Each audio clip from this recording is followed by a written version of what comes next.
Welcome, everyone. Glad you can join us on a Friday afternoon. A notoriously challenging time to draw an audience, but in this case, I would say that went out the window. My name is Sanjot Mahendale, and I serve as the chair of the Tang Center for Silk Road Studies. Before I introduce our speaker today, I would like to mention our upcoming and last public event of the semester, the annual Tang Lecture, this year to be delivered by Peter Frankopan, titled Conceptualizing the Silk Road. A few suggestions. This talk will take place Thursday, April 18th at the Brouwer Center at 5 p.m. Peter Frankopan is professor of global history at Oxford University, where he also directs the Oxford Center for Byzantine Research. And he's also senior fellow at Worcester College, Oxford, and professor of Silk Road Studies and a Bai Fellow at King's College in Cambridge. And some of you may know Peter Frankopan as the author of the 2015 volume, The New Silk Roads, A New History of the World, which centered Asia as the most important player in global history. And more recently, he published The Earth Transformed, An Untold History, How Climate Change Has Dramatically Shaped the Development and the Demise of Civilizations Across Time. I very much hope you will join us for that event as well. Secondly, I would also like to take this opportunity to welcome two distinguished visitors from the Dunhuang Academy, Dr. Zhang Wanlin, Vice President of the Dunhuang Academy, and Dr. Shunping Xia, Deputy Director of the Information Center. I've found very fond memories of meeting Dr. Zhang while on a visit to Dunhuang with a group of faculty and graduate students, and I really sincerely hope your visit will be fruitful, and we very much look forward to our continuing collaboration with the Dunhuang Academy. All right, back to today. On behalf of the Tang Center, I would like to very much welcome our speaker, Wu Hong, Harry A. van der Stappe, Distinguished Service Professor in the Department of Art History and the College at the University of Chicago. He also serves as Director of the Center for the Art of East Asia and as Adjunct Curator at the Smart Museum of Art. I believe you're currently on sabbatical, is that correct? Oh, you are teaching. Oh, you just started again. All right. Because I was going to thank you for, in spite of that, taking the time to come all this way to participate in our Silk Road colloquium series. Wu Hong's research straddles traditional and contemporary arts. An expert on Chinese art, his interests include how the past is present, how it is reinvented in the process of making history, and in particular, he's interested in the relationship between the natural and the built environment and the pictorial image. He's also a renowned international curator and has curated a number of exhibitions in the United States, China, and beyond. He's also a very prolific writer. Among his most recent works are, in 2016, Zooming In, Histories of Photography in China, which explores the multiple histories of photographic production in China, and it was published by the University of Chicago Press. In 2019, the same press published The Allure of Matter, Material Art from China, which accompanied the same named exhibition at the Smart Museum of Art, and which investigates the role of matter as a primary vehicle for expression. His most recent work, in 2023, is Spatial Dunhuang, Experiencing the Mogao Caves, published by the University of Washington Press. This volume is of particular interest to the Tang Center, as many of our affiliated faculty and graduate students work on Dunhuang art and the Dunhuang manuscripts. Spatial Dunhuang underscores, I think, and here it is for those who haven't seen it yet, but many of the students I saw were carrying their own copies to this lecture, so I'm sure everybody's now familiar. underscores the importance of moving away from standardized ways of viewing and analyzing the Dunhuang caves, primarily through dynastic chronology or 20th century categorizations. And it challenges us to use a different pair of glasses that embed the site in time and place, and asking us to ponder the spatial, experiential, and perceptual dimensions from the perspective also of the viewer. And in doing so, I think it also urges us to move away from the over-reliance on Buddhist textual tradition in understanding Dunhuang visual culture, and to consider creative agency as well. So not only does this volume provide a mesmerizing journey through the site of Dunhuang, it also asks us to rethink methodological approaches to the study of material and visual culture. So please help me welcome Professor Hung.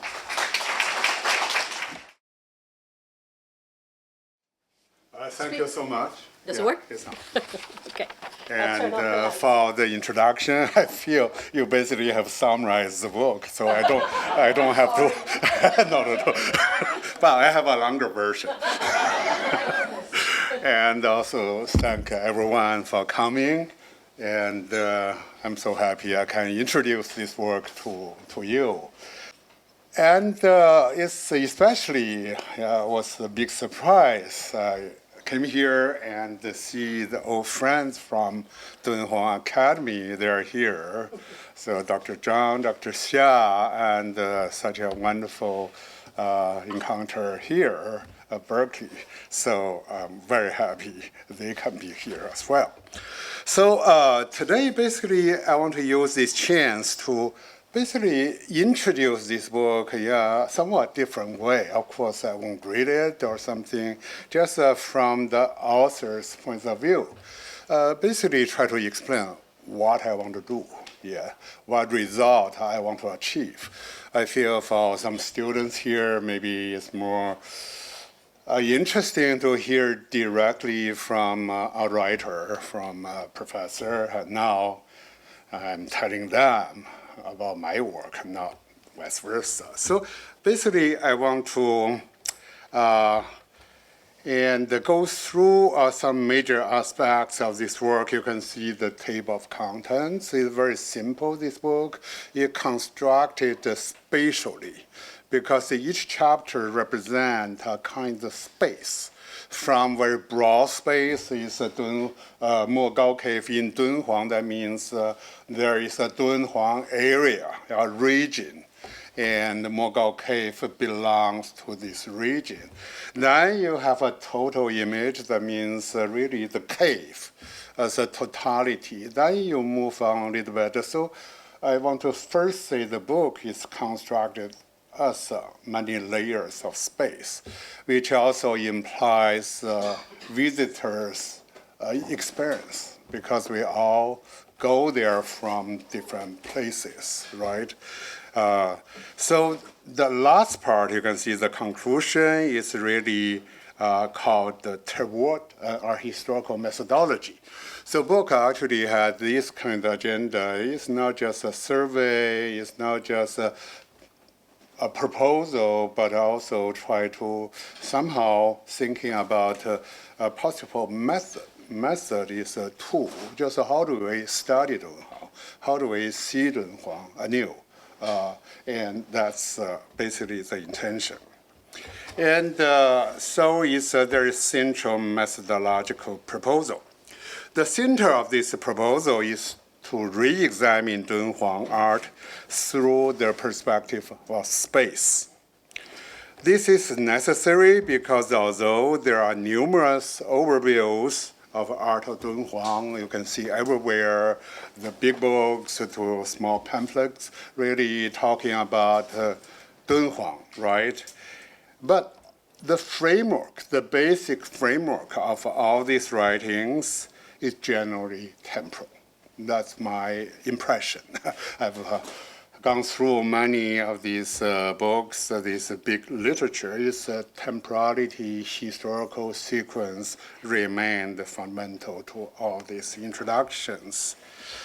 Guided by the dynastic dynasties of China's past.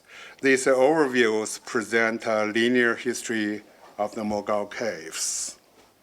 So here, basically, two versions of this history. I have to emphasize these are very important works. I have no intention to really criticize this kind of work we have to do, right? We have to go through. But it represents a particular approach. So to your left is a very detailed periodization of all 500 caves. And Dunhuang, all painted, containing sculptures, so you can see they are grouped together under different dynasties.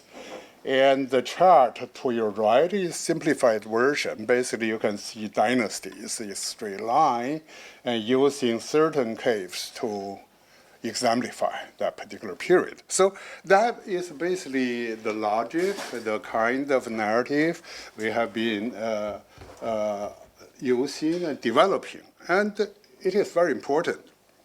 But we should also realize that the real Mogao cave complex is certainly not arranged in chronological or linear order.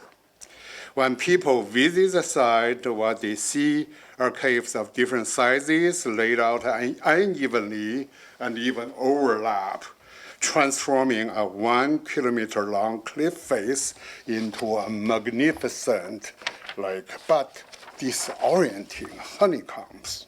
So actually, when you go there, you don't know how to see it. That's the general impression because it's a disordered mess. This undigested spatial experience, so when anyone goes there first, it's a kind of confusion. And this kind of undigested spatial experience is what conventional historical narratives want to overcome. Just what we do as art historians, we want to translate this kind of spatial layout into the clear, linear, historical narrative. So by absorbing the chaotic caves into an orderly linear development, the temporal sequence supplants the actual space. So when we use those charts, either you use a book or so you forget the spatial experience. Everything becomes this linear thing.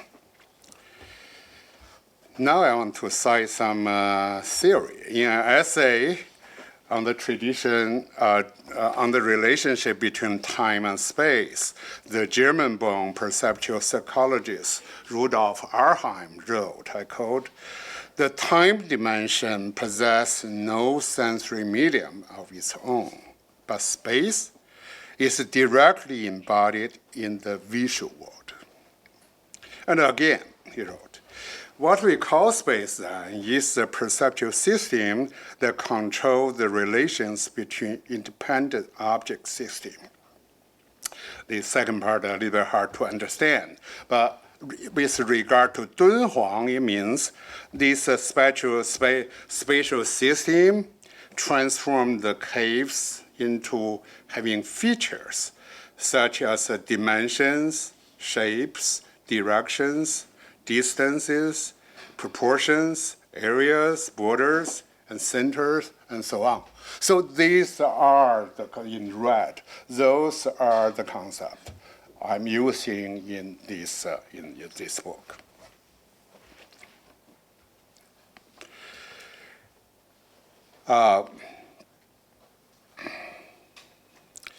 And this kind of spatial experience also connects the appearance of the caves seen from different distances into a continuous experience of space. From the mountain range on the horizon to the cliff face covered in caves, and to the thousands of deities. Basically here I'll show you the different views of the Mogao caves. So first, they appear on the horizon, right? And then suddenly our eyes is really just filled with this enormous cliff face. And then once we enter the cave, we saw the 1,000 deities emerging from darkness inside this pretty dark space. The instrument used to sense space are first the body and second the eyes. So this is important. I just introduced these spatial terms, aspect, and how do we get there? It's not reading. It's really first use our body to measure. You walk, and you use your body to measure the size and everything. Then use your eyes. These are two tools to acquire this spatial experience.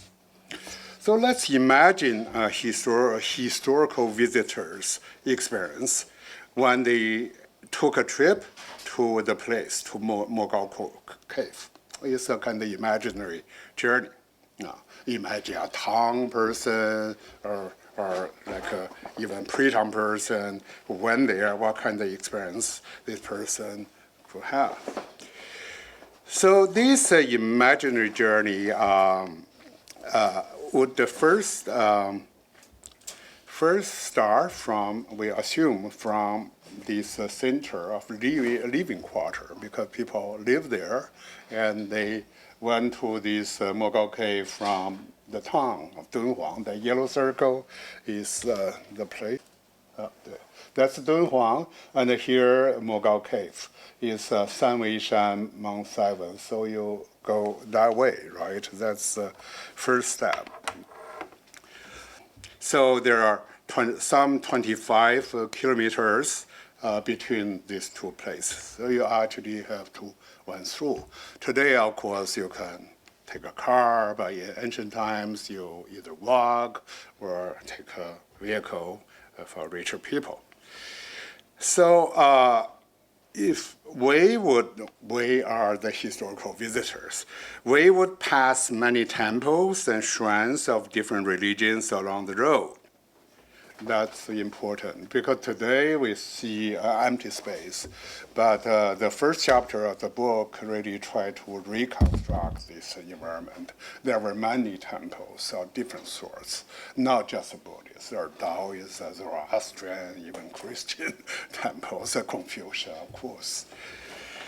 And we will see numerous family tombs scattered across the broad desert between the town and the center. That's, I think, extremely important.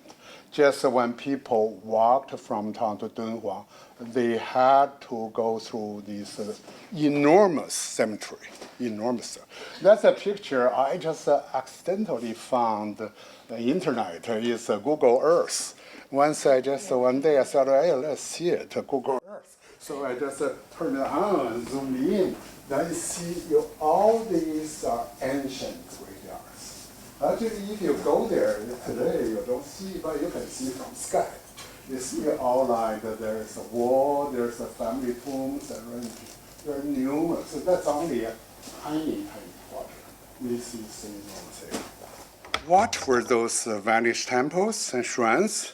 And what was their relationship with the Mogao caves? In which ways were the caves and nearby graveyards relate to each other if both were constructed by the same people in the place? How did the Mogao caves and other religious institutions function in local people's social lives? There was a very complex ritual calendars because the different religions have a different festivals, different kinds of things. So for the local people, there are very different way, each day doing what. And here I feel this already tells us a lot of things, this center of living people, the home of the dead, and here is Buddhist paradise. So when people actually walk there on a certain day, a certain time, they have to went through the realm of death before reaching the Buddhist paradise. So this kind of spatial experience took a lot from that chronological chart. I just want to say we can put it in. With these questions in mind, we would arrive at the Mogao caves, which will be hidden by trees. To reimagine the experience of a historical visitor, we must deconstruct this total image by asking a series of questions.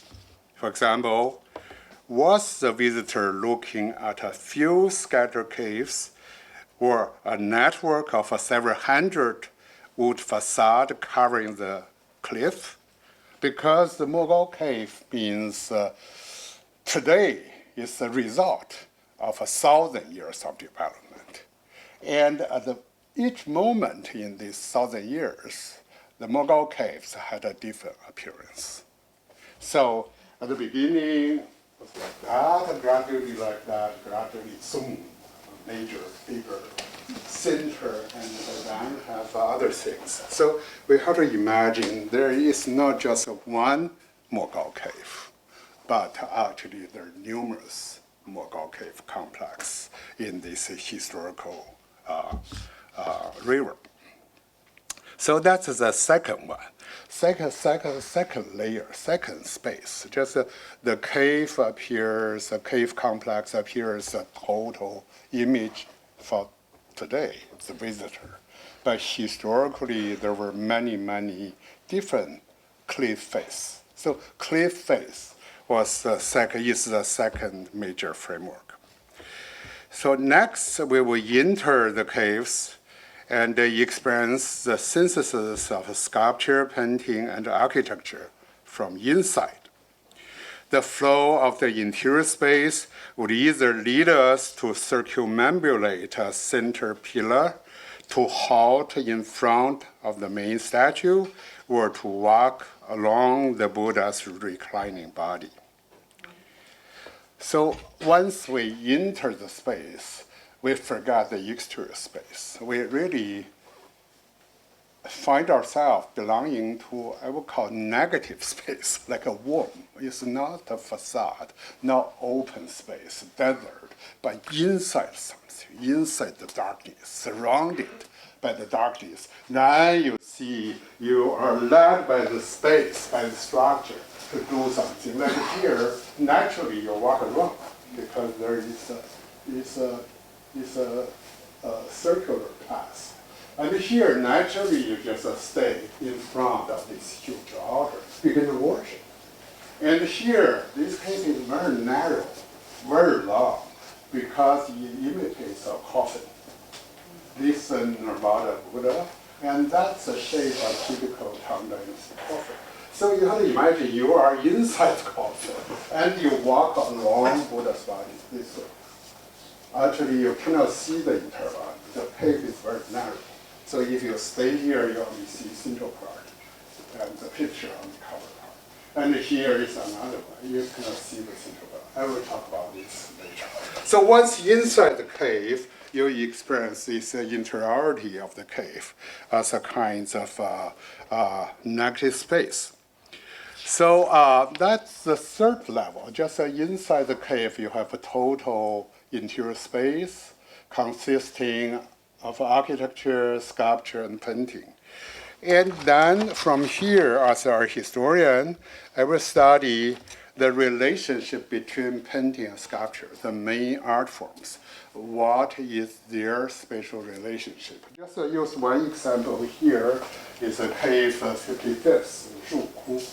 So here is the frontal view. We see the sculptured Buddha right here, the main Buddha.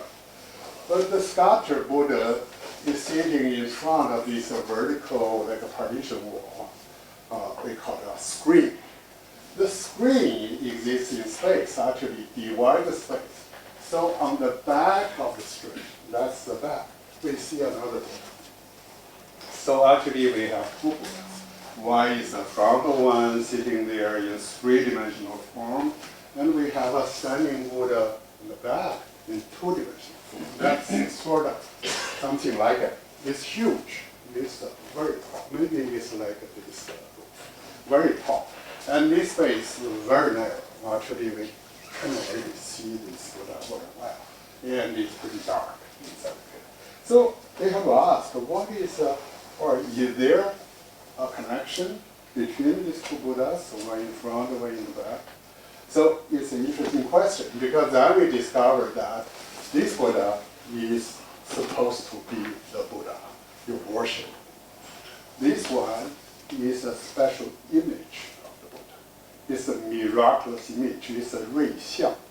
So here is the Buddha's model as an origin. Here is the representation of the Buddha. So ancient painter, craftsmen, they were very smart, conceptually very attuned. So they know here, like a three-dimensional sculpture is closer to the human body existing in the space. Here is more like an image, a flat, two-dimensional image. So these two sides construct the Buddha. So here we're talking about the relationship between sculpture and painting inside the cave. That's the fourth level. And the last level is really about the pictures. When we enter the cave, we got very close to the walls. We are attracted by all these murals, beautiful paintings, and we will enter, imagine we will enter the space. We call it pictorial space in our history. So inside the pictorial space, you'll find that there's movement, there is a spatial relationships. Like this one represents Lotus Sutra. In the center, we see the Buddha. The right, is preaching of the sutra. There is an assembly, and they gathered a lot of bodhisattvas, other people. So the Buddha is telling them a lot of stories, a lot of parables, whatever. And the rest of the pictures illustrate these, the Buddha's words. Then you find the chapters in the sutra, starting there, chapter 1, chapter 2, chapter 3, chapter 4. If you follow the chapters to see this painting, you are mentally conducting a circumambulation of the Buddha. So on this level, this space is not really body. You know, earlier we talked about the central pillar cave, you actually walk around. It's a Buddha. But here you are mentally circumambulating around this conceptual center that is the Buddha. So this is the fifth level. So that's the book structure. And I already sort of tell you this methodological proposal I just mentioned in the conclusion, just summarize. So right now, I just want to use the rest of this talk to show some examples, have a closer look at the several groups, maybe 3 groups. The first group I call the initial group, 意思就是最早的. But normally in literature, we read this group called Bei Liang San Ku, means 3 caves from the northern Liang dynasty. But because we don't have an inscription telling us that's northern Liang, but everybody agrees these are the earliest cave now existing Mogao, so I call it initial cave. This is the earliest existing cluster of caves of Mogao, commonly known as the 3 Northern Liang caves, right? And there are 3 principal caves in this group, numbered caves 268, 272, and 275. You can see there. Differ in size and shape, but share many architectural elements which constitute a series of changing spaces. So all scholars believe they were constructed together, offer complementary spaces. The most important feature of these caves is their location. Again, I want to use this methodological proposal to think about space, starting from their location. So these elaborate ritual structures were actually built in the middle of the cliff, 30 meters off the ground. So now we can, based on the excavations conducted by Dunhuang Academy, we can establish the historical ground level in the 5th, 6th century. It's much deeper. So then from there measure, there's pretty high up. So this kind of position actually is described in historical records as a digging into the cliff in mid-air. Do I have one? there. I didn't say it. It's called the 架空着眼.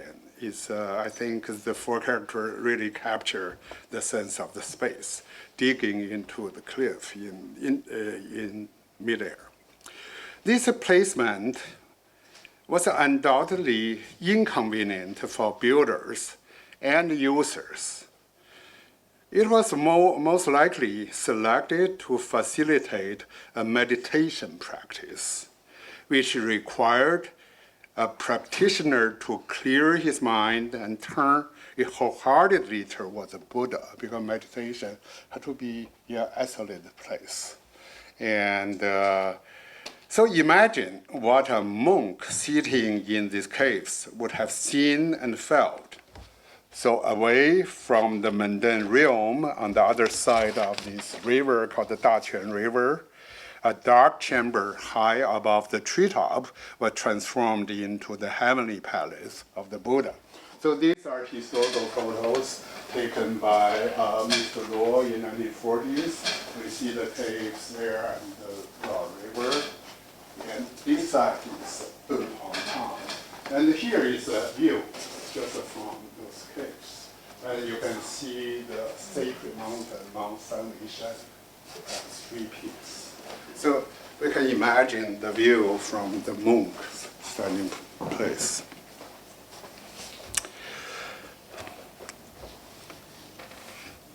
So let's take a closer look at these three caves. Assuming a visitor started from the smallest cave, 268, on the south end, what they would see is an elongated chamber carved into the cliff, stretching toward a small Buddha statue in the center of the back wall.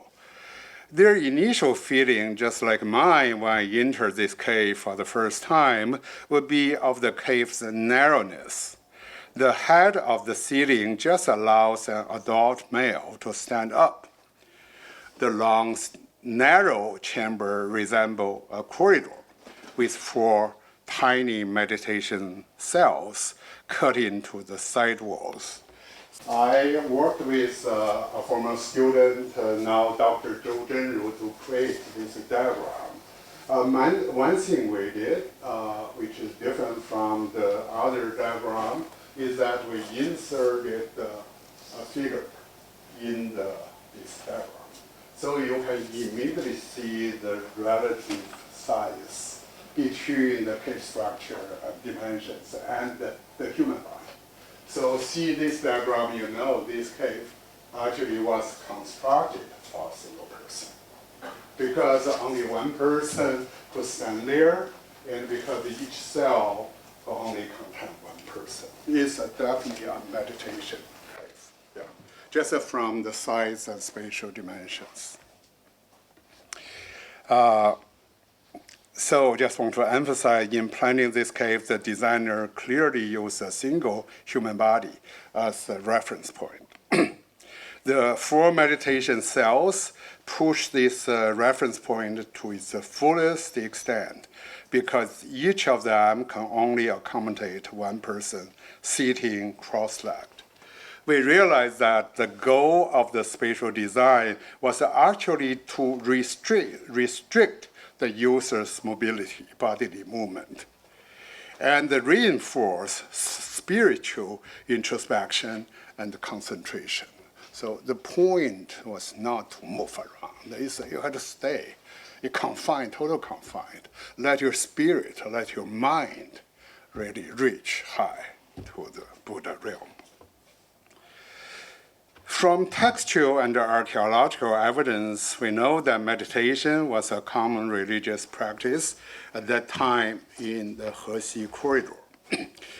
As stated in a mid-5th century stele inscription from Gao Chang, just nearby, meditating monks intended to, I quote, end birth and death to leave the world and enter a meditation cave to purify the mind.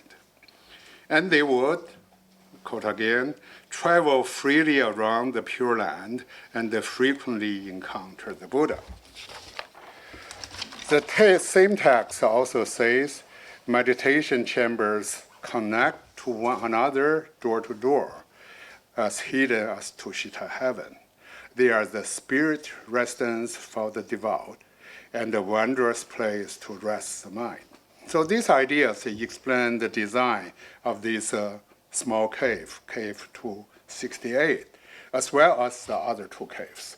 It's really the meditation, reach the Buddha land, see the Buddha. So we can understand why there are so many images there. Actually, on the ceiling, that water pond symbolizes the Buddha land. You meditate in these cells, and Buddha is here, then your mind can go up, enter that pure land. So when the visitor enters the next cave to the right, Cave 272, he would have an unexpected feeling of openness, mainly because the nearly square chamber with an elevated ceiling created an air of openness, airy feeling. Conventionally called the Buddha Hall Cave or Fulianku, this structure has led some researchers to suggest that this cave may have been used as a lecture hall.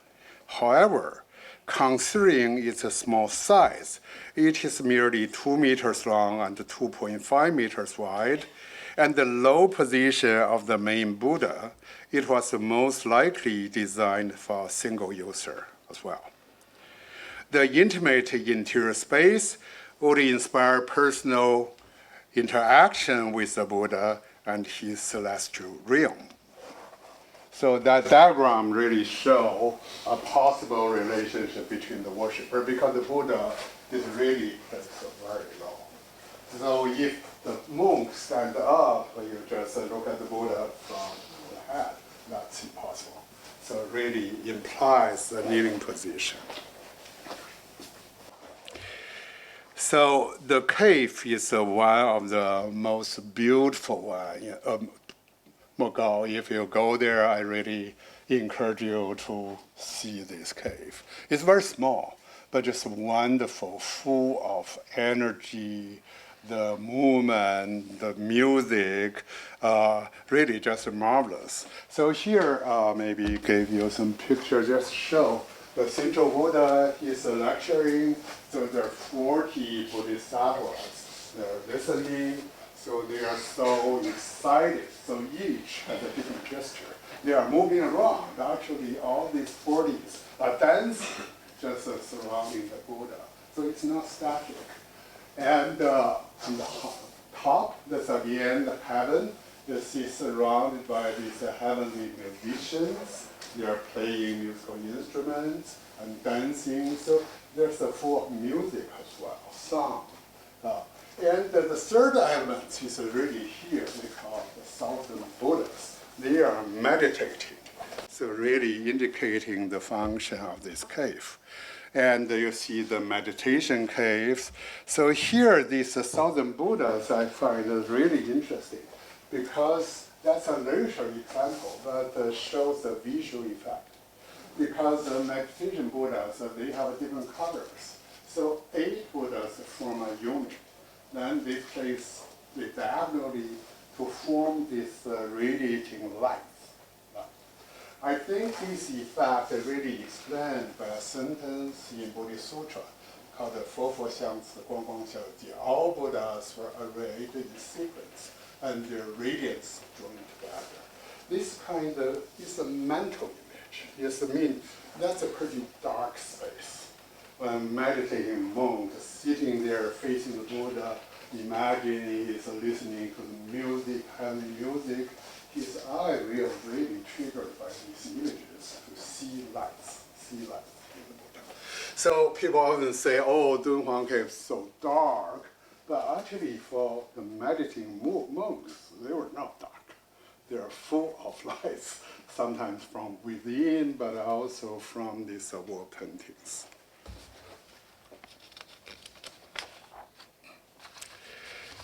The yearning to enter the Buddha land found the strongest expression in the third cave, cave 275. This is the largest of the three caves, and we discovered that from cave 268 to cave 272, and then to this cave, the space increased rapidly in size. So the cave become bigger and bigger. So from 1.85 meters ceiling high to 2.5 meters, and then to 3.6 meters. The central Buddha statues change correspondingly in size and placement. The main sculpture in the last cave reaches the ceiling. Its height of 3.34 meters triples that of the previous statue in cave 272. Although there is no documental evidence ascertaining the sequence of the three caves, their visual and spatial features reveal continuous changes in the sizes of the caves and the central Buddha images. So I feel there's intrinsic, some kind of logic between the three caves, which we can map out. Another even deeper shift is concerned with the spatial relationship between the main Buddha and the viewer, as the distance separating them is gradually reduced and finally eliminated. In the first cave, cave 268, the cross-leg Maitreya sits in a tiny niche far off the door. And in cave 272, that's the middle one, the statue is placed much lower, but is still raised from the floor. In the last cave, cave 275, a much larger Maitreya sits on a platform with his feet resting on the ground.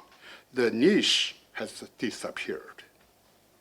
And consequently, the future Buddha has moved out from the behind the wall and into the same room as worshippers. Conversely, worshippers could imagine themselves having finally entered Maitreya's realm. This idea is actually supported by the design of the whole cave, whose central theme is actually Maitreya's heavenly paradise in Tushita heaven. So we see that on the upper portions of the walls, the designer modeled several images of this cross-legged future Buddha in his heavenly place. So I feel, again, if we follow this sequence, you finally enter the Tushita heaven. And that's all Maitreya, the big one. And his gesture, meaning so calm, I give you whatever you wish. So that's the idea. So that's my first case. Basically, the next story is really about this cave. So after the initial cave, the Dunhuang builders or families that build other caves here is on the same level, But these caves are entire. Typologically and in size, they totally follow a different model. So I won't talk about them, but just briefly show them picture. That's called the Central Pillar Cave. You see a central pillar here, and they are modeled on this temple.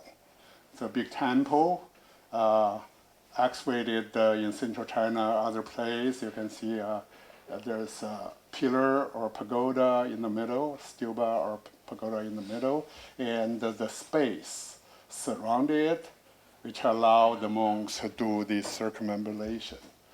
So that's this group. And so if you map out this sequence of circumambulation, you can understand kind of different kind of viewing. Right now, art historians or other people who study images, we often focus on individual image, meaning, form, blah, blah, blah. But if you follow this sequence, you will see when the monk walks here, actually he is flanked by two groups of images, left and right. He's walking through the image. And these images to his right is all sculpture. And here, all painting. So I feel a possibility is that you have to read these two together in our historical analysis. See what is the relationship between these two images and compare what is this and that. So that's one thing. So, okay, so that's early Tang period. We already reached like the end of 6th century or beginning of 7th century, and there were already several hundred caves there. And sometimes they are all following this horizontal way of expansion, and all built in the middle of the cliff. Occasionally, a single family could decide that I don't want to stay with you. I will hire the best hunters, build a cave far away, 100 meters away. That's what this family did in early Tang. It's a great cave called 220. It's a Zhai family. They hired, I believe, the workmen from Chang'an, the capital, and brought them there, introducing the new images, new models.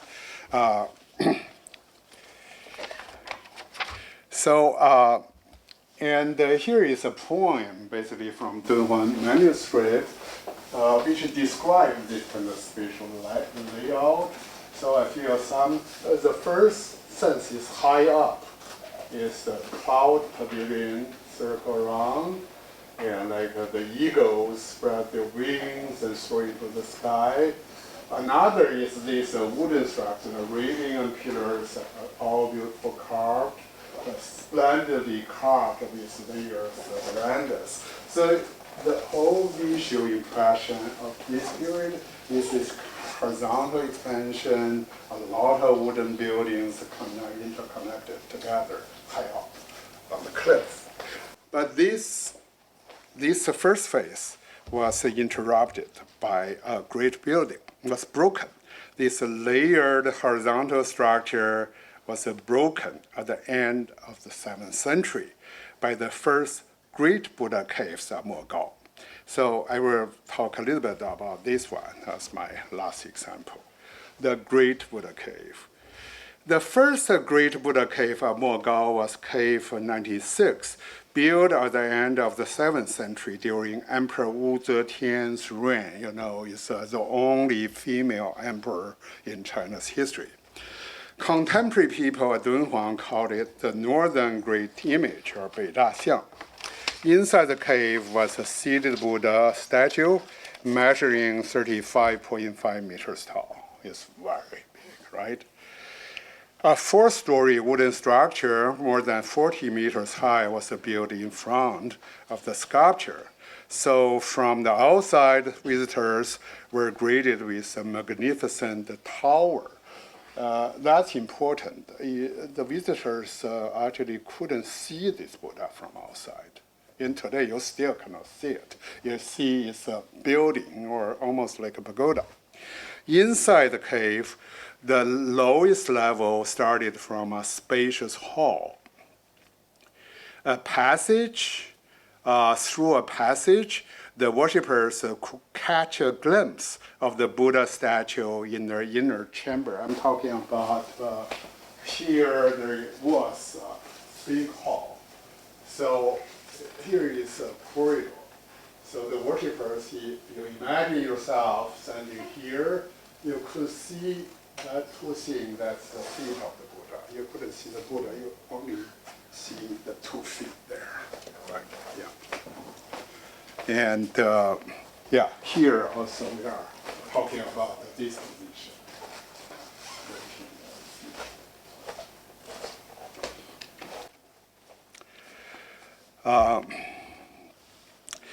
On entering the chamber, visitors would discover they were standing at the feet of a massive Buddha statue. And their eyes would be drawn up the Buddha's body almost endlessly. They would sense the infinite power of the Buddha and just how small they were in comparison.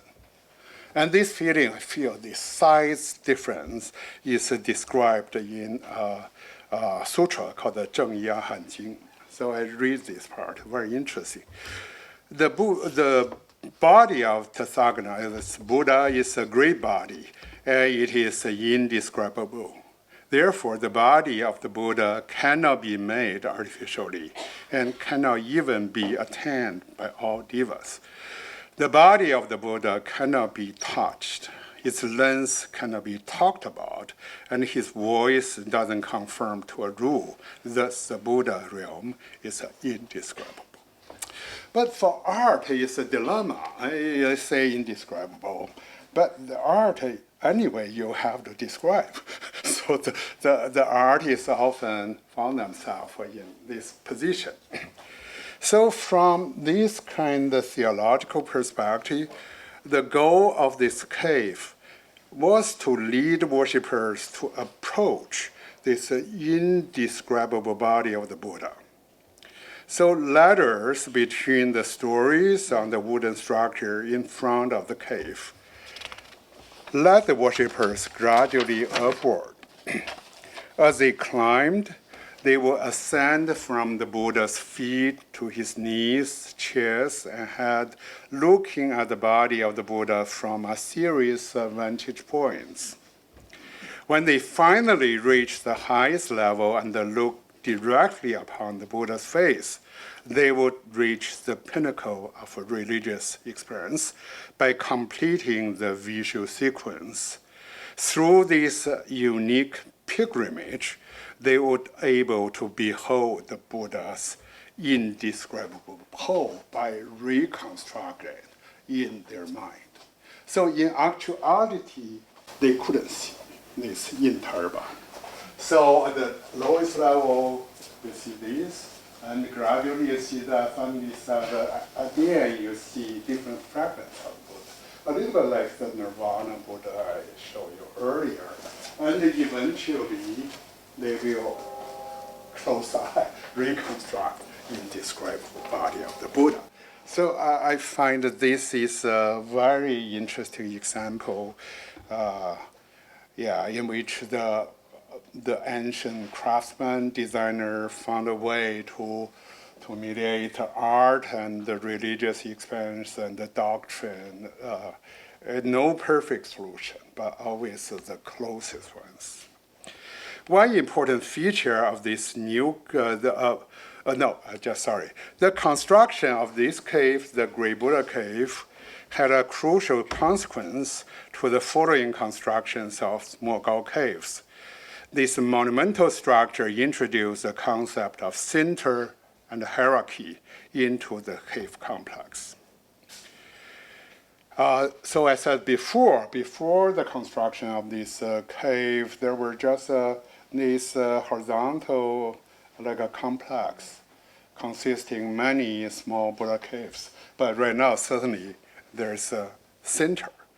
The closer that a new cave was to this grand structure, the closer it was to the center of the entire cave complex and to the center of power.